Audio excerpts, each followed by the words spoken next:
The auctioneer slams his gavel and points straight at me.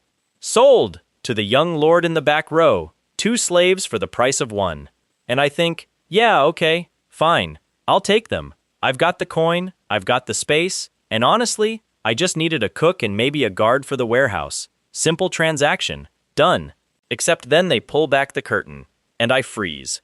Because standing on that stage, chained at the wrist, wearing rags that barely pass for clothing, are 2 women who should not exist in a place like this. The first one is tall, cold-eyed, with silver hair cut short, and a posture so rigid it makes the iron chain around her wrist look like a joke. The second one is wrapped in a hood, face half hidden, but even half hidden she radiates something that makes the entire auction hall go quiet. Not the kind of quiet that comes from embarrassment, the kind that comes from recognition, from fear. The merchant next to me leans over and whispers, low and fast, "Kid, do you know what you just bought?" I didn't. Not yet, but I was about to find out, and it was going to change everything. My name is Renard Voss, 22 years old, former child prodigy turned unremarkable scholar in a world I was not born into. In my previous life, I was a research mathematician at a top-tier university back on Earth. I died at 34, face down on a stack of papers, mid-proof, which is simultaneously the most embarrassing and most honest way I could have gone. And then, without any warning, any golden light, any dramatic monologue from a god, I just woke up, in a crib. In a medieval fantasy kingdom where magic is real, nobles are brutal, and the gap between the powerful and the powerless is basically a vertical cliff. The family I was born into was minor nobility, barely. My father was a tax collector for a mid-tier province. My mother was the kind of woman who smiled politely and said nothing when powerful people were rude to her. Not a great start, but I had my brain from my previous life, all of it, fully intact, and in a world where most people can barely read, that turned out to be a weapon more dangerous than any sword. By the time I was 8, I had memorized every tax law in the province and quietly started routing the family's coin into low-risk investments. By 12, I'd reverse-engineered the kingdom's entire trade system and identified 3 major inefficiencies that I started exploiting personally. By 18, I had quietly built the 3rd largest private fortune in the capital. Anonymously, through layers of shell merchants and proxy agreements so complicated that even the royal treasury couldn't trace them back to me. I stayed invisible on purpose, because the moment powerful people know you're rich, they want to own you, or ruin you. And I had no interest in either, so I kept my head down, wore plain clothes, rented a modest apartment in the lower merchant district, ate ordinary food, and every month the coin multiplied. The slave market was never part of my plan. I didn't want slaves. I didn't believe in the institution on a moral level. I'd read enough history from my previous life to know exactly how that story ends. But the Kingdom of Dravenmore had a legal framework around bonded servitude that was, technically speaking, the fastest legal way to hire labor outside of a guild contract. And guild contracts in this city had a 6-month waiting period plus a mountain of bureaucracy I didn't have time for. I needed someone to manage my warehouse. That was it. 3 months of service, paid rate above market, automatic contract dissolution upon completion. I walked into the low-tier auction house on Merchant Row expecting to come out with, I don't know, a teenage girl who knew how to organize shelving, maybe a retired soldier who needed the coin. I did not expect this. The silver-haired woman on the stage meets my eyes and doesn't look away. There's no gratitude in her expression, no fear either, just an assessment. Cold, precise, the way a general looks at a map before deciding which hill is worth dying on. And that's when it hits me. I've seen that face before. Not in person, in a painting, a very specific painting, in a very specific government building, in a very specific restricted archive that I'd bribed a clerk to let me browse 3 years ago. The painting was labeled General Seravyn Dhal, Supreme Commander of the Iron Reach Legion, classified, presumed dead. She's not dead, she's standing on an auction stage in my city wearing chains. I keep my face absolutely still. In my head, 1,000 thoughts are moving at once, calculating risk, opportunity, danger, the probability that anyone else in this room has made the same connection. Answer: low, very low. Because the painting was 30 years old, and Seravyn Dhal had been reported dead in the collapse of the Iron Reach nearly 2 decades ago. She would have been a teenager in that painting. Now she looks like she's in her mid-30s maybe, and she's wearing the kind of composed expression that only comes from having seen the absolute worst the world can offer and surviving it. The auctioneer is staring at me, waiting for me to react to my purchase. I nod once, signal my proxy agent to complete the payment, and then I look at the second woman, the hooded one, and she chooses exactly that moment to lower her hood. The silence in the auction hall doesn't just fall, it crashes. Because Seravyn Dhal being alive and enslaved is a shock. It's a mystery. It's a danger. But the woman standing next to her, her name, I realize it in a single, stomach-dropping second, is Ilvara Cassel, former queen, Queen Ilvara Cassel of the Dravenmore throne, who was reported to have died in the Civil War 7 years ago, whose image is on the old bronze coins still circulating in the lower districts, whose portrait hangs in the National Hall of Sovereigns under the label, beloved, departed, eternal. She is very much not departed. She is also very much looking at me with an expression that says, clearly, I know exactly who you are, I know exactly how little you matter, and you have no idea what you've just stepped into. I have two thoughts simultaneously. The first, I am in an enormous amount of danger. The second, I am also in an enormous amount of opportunity. I stand up, adjust my jacket, and walk toward the collection desk. I pick them both up, I sign the papers, I hand over the coin, and I walk them out of that auction hall before anyone in the crowd has finished processing what they just saw. The moment we're outside in the alley, Seravyn speaks. First, without being asked, you recognized us. Not a question. Yes, I say. Most people would have run. Most people, I agree, are not me. Ilvara is watching me with those two sharp eyes. You're going to try to use us, she says. That's why you bought us. You think you found leverage. I pull out the slave contract papers the auctioneer gave me and hold them up. Then, in front of both of them, I tear them in half. They stare. I bought you to get you out of there, I say. Those contracts are now void. Legally, they're worth nothing in this district without the auctioneer's registered seal, which I made sure was smudged before I signed. You're free. You can go. Long pause. Seravyn tilts her head. You just spent 12,000 silver to free us, and now you're telling us to go. Correct. Why? I look at her steadily. Because I remember what happened to the Iron Reach Legion, and I remember what happened to Dravenmore's throne. And the people responsible for both of those things are currently in power. And I've been quietly building something for 6 years that could change that. But I can't do it alone. And I don't want to force anyone. Another silence. Ilvara looks at Seravyn. Seravyn looks at Ilvara. Some wordless conversation passes between them in about 2 seconds flat. Then Seravyn looks back at me. What's your name? Renard Voss. Never heard of you. Good, I say. That's exactly how I planned it. Ilvara speaks quietly. What is it you've been building, Renard Voss? I smile. For the first time in this whole encounter, I let myself actually smile. The end of the people who put you on that stage. This is where the story really starts. Because what happened in that alley was not just a negotiation. It was the moment 3 completely different impossible things decided to move in the same direction. And the people who thought they had won, who thought the queen was dead, who thought the general was broken, who thought the quiet scholar merchant in the lower district was nothing, they had no idea. Let me take you back to the beginning of why any of this mattered. 7 years ago, Dravenmore had a queen. Ilvara Cassel came to the throne at age 23 through a combination of inheritance and sheer force of political genius. She was not supposed to be a great ruler. She was the second daughter of a dying king with no sons, chosen almost by accident over her older sister who had been deemed politically unstable. She was expected to be a figurehead, a warm body on a throne, while the noble council ran the real government. What she turned out to be was the most dangerous political mind Dravenmore had seen in 3 generations. Within 2 years, she'd restructured the tax code to reduce the power of the 4 major noble houses, redirected trade revenues toward the common districts, abolished 3 hereditary monopolies that had been choking the merchant class for decades, and started building a royal army that answered to the crown directly, not to the noble council. The noble council panicked. They called it revolution. They called it overreach. They called it a queen out of control. What they did about it was worse. The man behind what happened next was Lord Casimir Velt, head of House Velt, controller of the kingdom's grain supply, and a person with absolutely no moral limits when it came to protecting his family's power.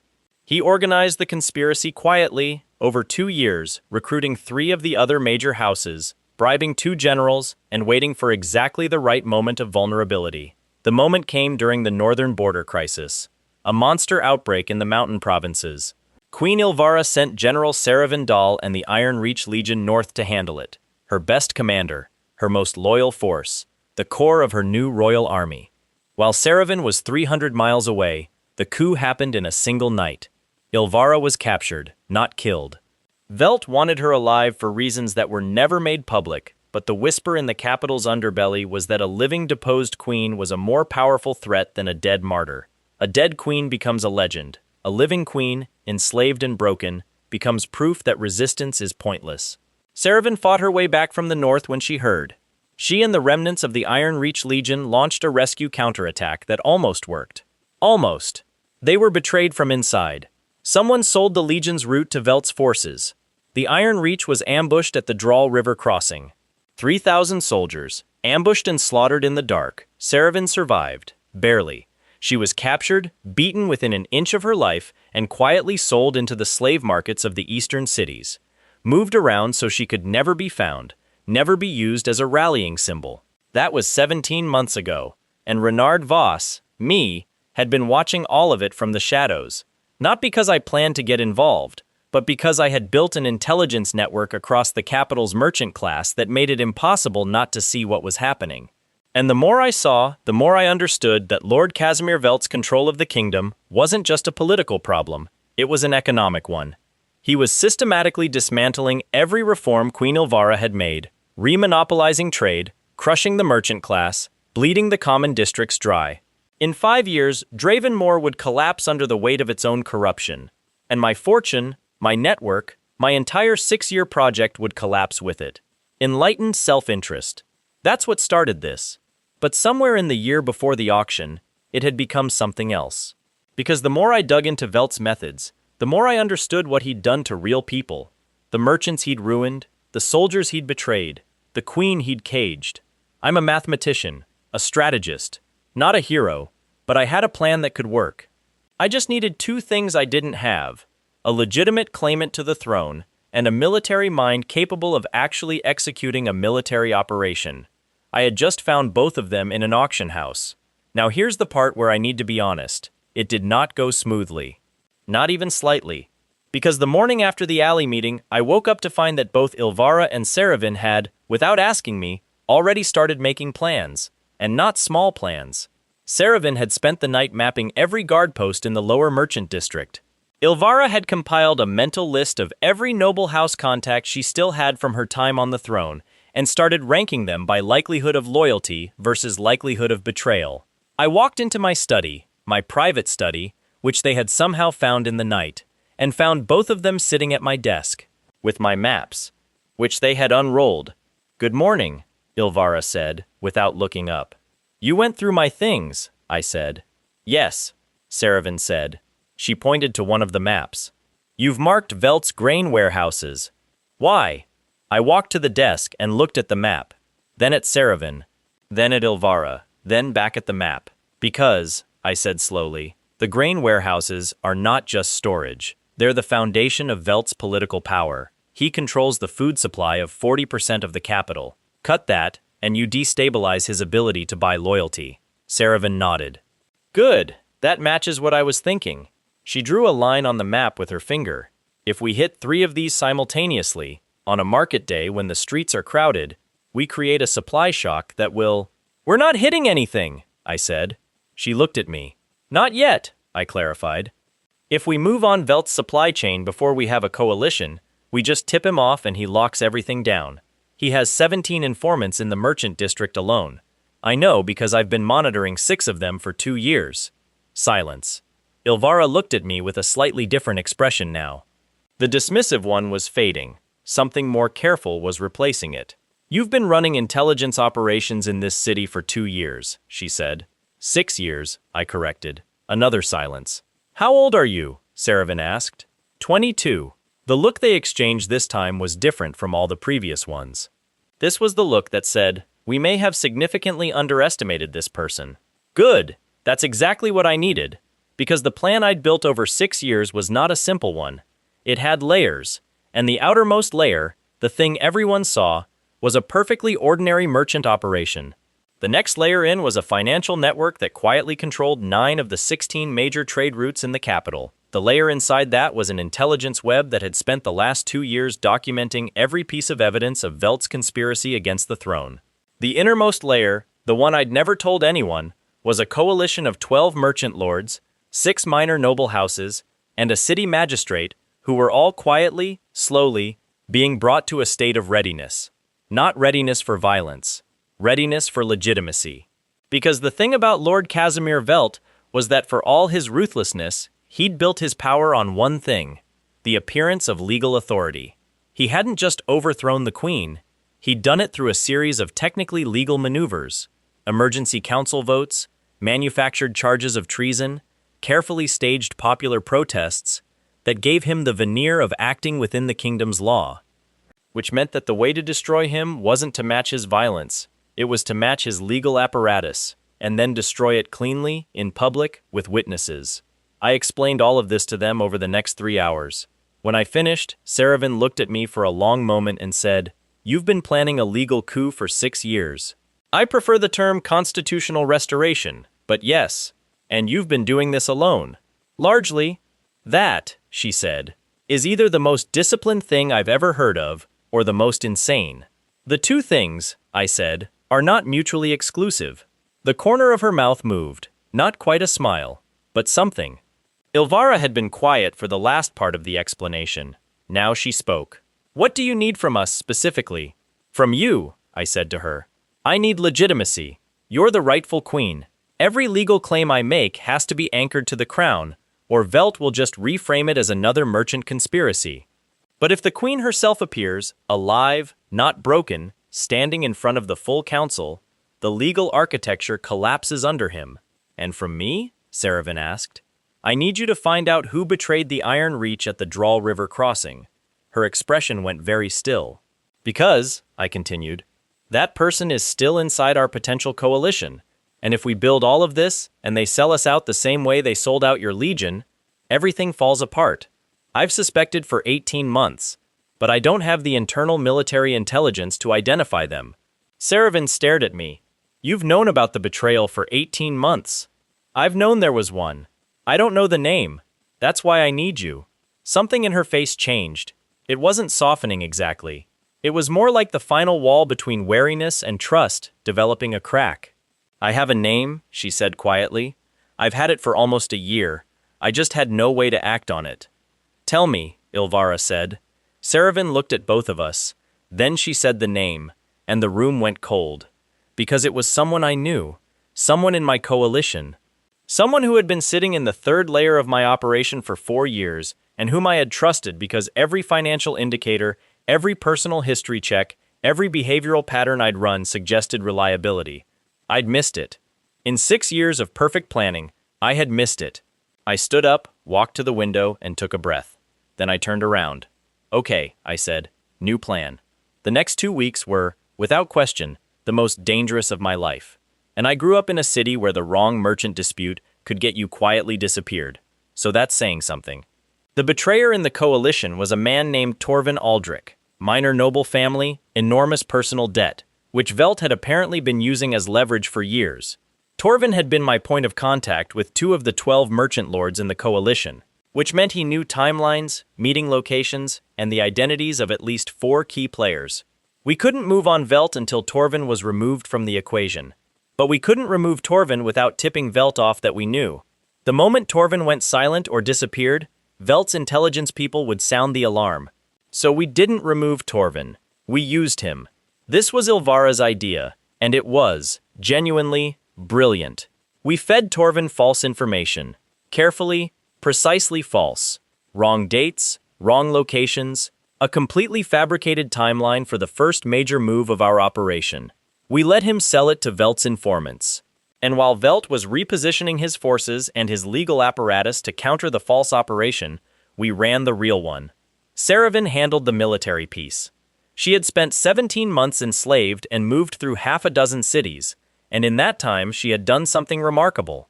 She had tracked down 19 survivors of the Iron Reach Legion.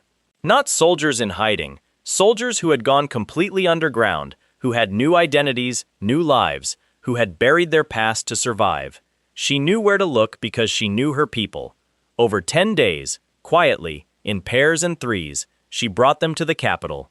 19 soldiers, not an army, but 19 Iron Reach veterans, the most elite heavy infantry in the kingdom's history, were enough for what we needed.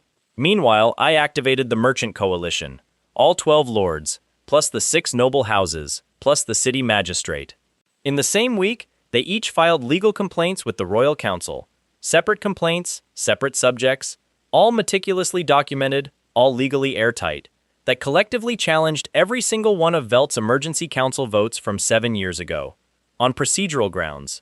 On technical grounds. On the grounds that the council quorum had been improperly constituted because 3 members had been physically absent and their proxies unsigned. I'd found that last detail 18 months ago in a dusty archive and had been waiting for exactly this moment. Velt's people tried to suppress the complaints. Standard procedure, they had judges and clerks and procedural gatekeepers on the payroll, but they couldn't suppress 12 simultaneous complaints filed in 5 different courts without creating a public scandal that even the general population would notice. And while they were scrambling to contain the legal wave, Seravyn's 19 soldiers moved, not to fight, to protect. Because the thing we knew, and Velt didn't, was that 3 of the council members who had technically authorized his original coup had been coerced. They were not loyal to Velt. They were terrified of Velt, and they had been waiting, for 7 years, for someone to give them a way out. Seravyn's veterans moved those 3 council members to secure locations before Velt's people could reach them. Then Ilvara walked into the royal council chamber, alive. In full formal dress that my coin had procured in 48 hours, Ilvara had known exactly what she needed, down to the specific embroidery pattern of the crown's official regalia, and I had known exactly which underground tailor in the city could reproduce it. She walked in during an emergency council session Velt had called to respond to the legal complaints. The moment she entered, the room went silent the way rooms only go silent when something completely impossible just happened. Velt was there. He stood up. His face went through about 6 emotions in 2 seconds, and every single one of them was bad for him. "You're dead," he said. "Evidently not," Ilvara said, and then she produced the documentation. 7 years of it. Not just my intelligence files. Everything. The original council meeting records from the night of the coup. The signed testimonies of the 3 coerced council members, who I had secured the night before. The financial records linking Velt's house to the payments made to the 2 bribed generals. The operational orders for the Drawl River ambush, which Seravyn had retained from a document she'd memorized before her capture. And, most devastatingly, the signed confession of Torvin Aldrich, who had not, in fact, realized he was being used as a decoy.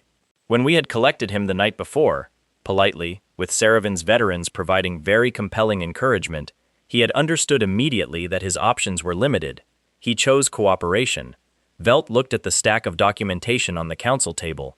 He looked at the queen standing in front of him. He looked at the 3 council members, his council members, sitting on the wrong side of the room. He looked at the door, where 2 of Seravyn's veterans were standing with the specific stillness of people who have done this before. He turned to the council. "This is fabricated," he said. "This is a conspiracy. I demand." "Lord Velt," said the city magistrate, who was sitting at the end of the council table with the expression of a man who had been waiting a very long time for this day, "I am placing you under provisional arrest pending full council review. Under Section 4 of the Royal Charter, an emergency session will be convened within 48 hours. Velt's personal guard moved. They were 8 men, professional, armored, loyal. Seravyn's veterans were 19, and they had already taken up position around the chamber's 3 exits. One of Velt's guards drew his sword. Seravyn walked through the door. She looked at the guard who had drawn his sword. She looked at him with the full weight of a woman who had commanded 3,000 soldiers, survived a massacre, endured 17 months of bondage, and come back anyway. He sheathed his sword. It wasn't even a fight. It was a surrender. Velt was arrested without another word. In the 48 hours that followed, the council convened, reviewed the documentation, and voted 7-2 to reinstate the crown's legitimate authority and open full criminal proceedings against House Velt and its conspirators. The two holdout votes were from council members Velt had managed to place personally, but 7-2 was more than enough. On the morning of the third day, Ilvara Cassel signed the first royal decree of her restored reign. I found out about it because a sealed letter arrived at my door with the royal wax stamp, a stamp that legally hadn't existed for 7 years. Inside was a single short note in Ilvara's handwriting. "You are summoned to the palace. Don't keep the crown waiting." I showed up because I am many things, but an idiot is not one of them. The throne room felt different with Ilvara in it. She was still wearing the same formal dress. She hadn't slept. You could see it in the slight shadows under her eyes. But she sat in that throne like she had never left it, like 7 years of horror had simply been weather she'd waited out. Seravyn was standing to the left of the throne, off to the side, not seated, not formally positioned, just there, present, the way a person is present when they intend to stay. "You have a choice," Ilvara said, without preamble, before I had even reached the foot of the throne. "Royal Trade Advisor." The position comes with a formal title, access to every financial instrument in the kingdom, and the authority to restructure the kingdom's economic framework. I need someone to undo 20 years of Velt-era corruption in the merchant class. You are, apparently, uniquely positioned to do this. I stopped walking. "And the alternative choice?" I asked. "Go back to your apartment in the lower merchant district and pretend none of this happened." I looked at Ilvara, then at Seravyn. Seravyn was watching me with that same calculating expression she'd had since the auction.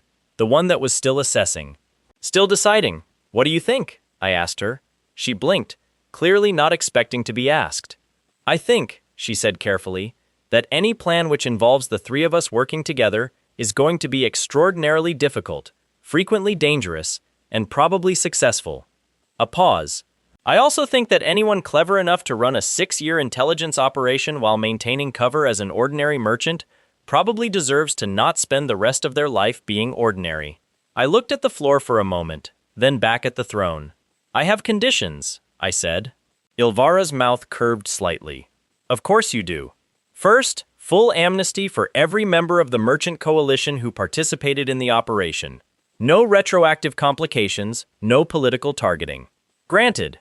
"Second, the Iron Reach veterans, all 19 of them. They get full military reinstatement, back pay calculated from the date of the Drawl River ambush, and whatever personal accommodations they need." Seravyn went very still. Something moved across her face. I didn't look at it directly, because some things aren't meant to be witnessed. "Granted," Ilvara said quietly. "Third," I said, "the slave markets in the capital. I want them shut down, completely. Within 60 days, I'll finance the transition costs out of my own holdings if needed." Long pause. "That one," Ilvara said, "will create enemies. It will also," I said, "be the right thing to do, and you already know that." She looked at me for a moment. "Granted," she said. I exhaled. "Then yes," I said, "I'll take the position." The next month was the hardest work I'd ever done in 2 lifetimes. Unraveling Velt's financial corruption was like performing surgery on a building while people were still living in it. Every reform had to be sequenced perfectly to avoid market shocks. Every noble house that had benefited from the old system had to be carefully handled. Some brought into the new order through negotiation, some marginalized through legal and financial pressure. A few referred to the council's criminal proceedings. I barely slept. I ate at my desk. I worked with a team of 8 clerks who I paid triple the standard rate because I needed people who would keep their mouths shut and move fast. Seravyn was rebuilding the royal military apparatus simultaneously. Recruiting, vetting, restructuring command lines that had been systematically corrupted. We crossed paths in palace corridors at odd hours. She heading to dawn training sessions with her reconstituted Iron Reach unit. Me heading from an all-night strategy session. We developed a habit of stopping for 5 minutes, exchanging situation reports in the precise, efficient language of 2 people who have decided to trust each other's competence, even if they don't fully understand each other yet. She brought coffee. I don't know where she found it. I didn't ask. Ilvara held court every day, managing the political reconstruction with the same dangerous intelligence that had made her enemies 7 years ago. The nobles who had backed Velt's coup were terrified. Most of them were cooperating aggressively, tripping over themselves to demonstrate loyalty. She handled them with a precision I could only describe as surgical, rewarding genuine cooperation, isolating dangerous recalcitrants, keeping the whole apparatus balanced on the knife edge between stability and transformation. 1 month in, things were going well. That was when the second problem appeared. A messenger arrived from the northern border. Monster activity again, but different from the outbreak that had pulled Seravyn north 7 years ago. This was organized, structured, moving in formations that wild monsters did not use. Seravyn read the report and went very quiet. Then she said, "This isn't a normal outbreak." "No," I agreed. I had been looking at the pattern of activity for 3 days and reaching the same conclusion. The formation movements suggest coordination. Something is directing them. "Or someone," Seravyn said. We looked at each other. "Velt," I said. "He has allies we haven't found yet," she said. "People with enough power to control monsters. We put him in a cell. We didn't dismantle his entire network." I had known this was coming. I had built contingency models for it. But knowing something is coming and having it actually arrive are two very different feelings. "How long until they reach the capital?" I asked. She calculated quickly. 3 weeks if they move at current pace, 2 if they accelerate. "Can you stop them at the border?" She met my eyes directly. "With what I have right now? No. I need more time to rebuild the Legion." A beat. "I need about a month I don't have." I turned to the window. Outside, the capital was moving through its ordinary morning. Merchants, crowds, noise, the smell of the city that had been my home for 6 years. The city I'd quietly, invisibly, built a small empire inside. The city that housed hundreds of thousands of people who had no idea that 7 years of political horror might not actually be over. I thought about the math. 3 weeks at the border. 2 weeks if conditions changed. Seravyn needed 4 weeks to be ready. The gap was 2 to 4 weeks.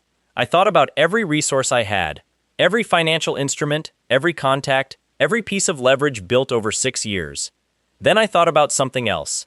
Something I hadn't told either of them yet. Because buried in the intelligence files I'd been compiling, in the oldest ones, from 4 years ago, was a reference to something in the Eastern Mountains. A military fortification, ancient, pre-kingdom era, that Velt had been quietly excavating and that his records referred to only as the Reserve. I had assumed it was weapons, or gold, or both. What I was increasingly afraid it actually was, based on 3 more recent reports I'd received in the last week, was something much worse. A command structure, a second army, one that had been building quietly in the mountains while we were focused on the capital.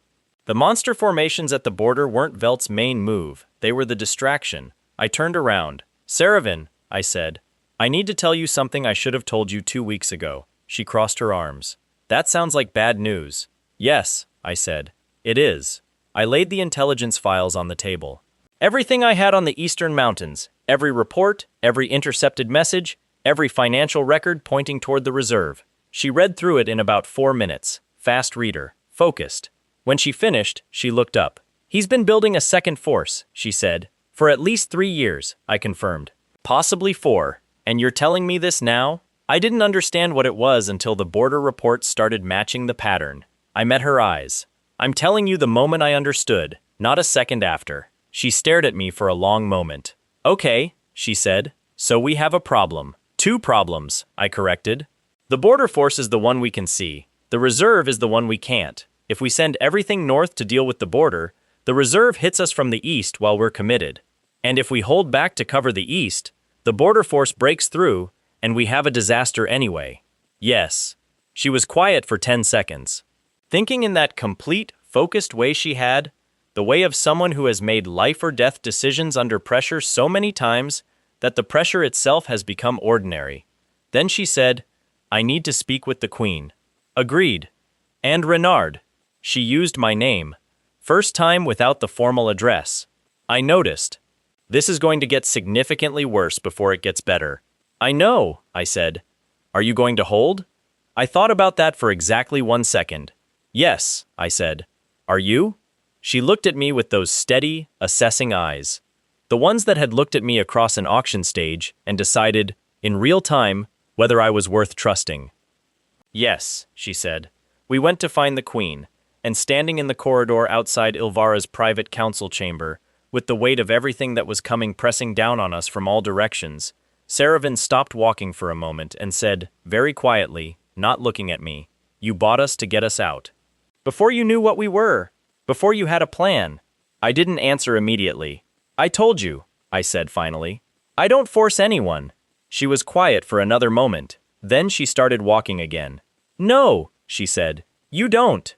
We pushed the door open. Ilvara looked up from her desk. She took one look at our faces and set down her pen. Tell me, she said. And we did. Because whatever was coming next, the border, the reserve, the Second Army, the network of allies we hadn't found yet, we were going to face it together. A dethroned queen, who had clawed her way back from 7 years of captivity. A general who had survived a massacre and rebuilt herself from nothing. And a reincarnated mathematician from another world who had spent 6 years building toward a moment that was only, it turned out, the beginning. The hard part hadn't started yet. But for the first time in 6 years, I wasn't facing it alone. And somewhere in the palace's east wing, in a sealed cell with guards at every door, Lord Casimir Velt sat in the dark, hands folded, and smiled. Because he had been waiting for us to think we'd won. And the thing about a man who plans in decades is that a month of setback is nothing. Nothing at all.